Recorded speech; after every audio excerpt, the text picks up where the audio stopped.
26મી જૂનના રોજ આંતરરાષ્ટ્રીય ડ્રગ્સ વિરોધી દિવસ છે, ત્યારે સુરત સ્પેશિયલ ઓપરેશન ગ્રુપ દ્વારા નવતર પ્રયોગ કરવામાં આવ્યો છે।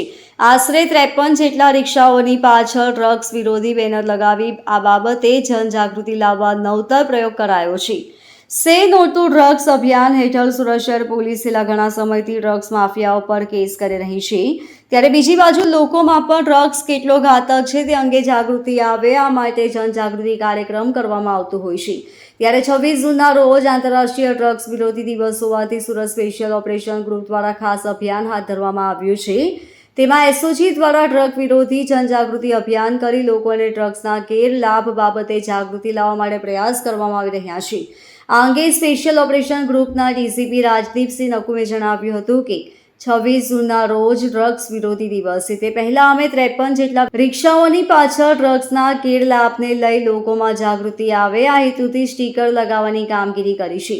રિક્ષા શહેરના દરેક વિસ્તારમાં જાય છે અને લોકોની નજર રિક્ષા પર હોય છે, તેથી લોકોમાં જાગૃતિ આવશે કે ડ્રગ્સથી ગેરલાભ શું થઈ શકે છે।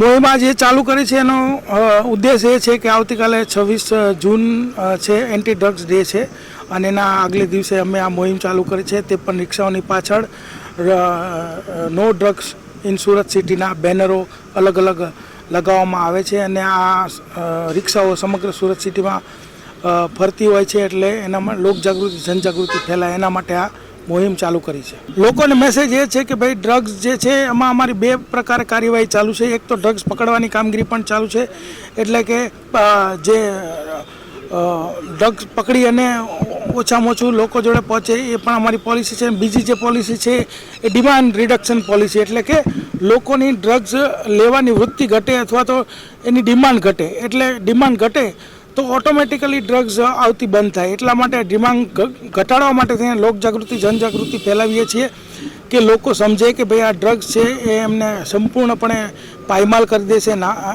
એટલા માટે થઈને ઓછું ડિમાન્ડ કરીને એના માટે અમે આ 53 રિક્ષાઓ bureau report LK star news Surat.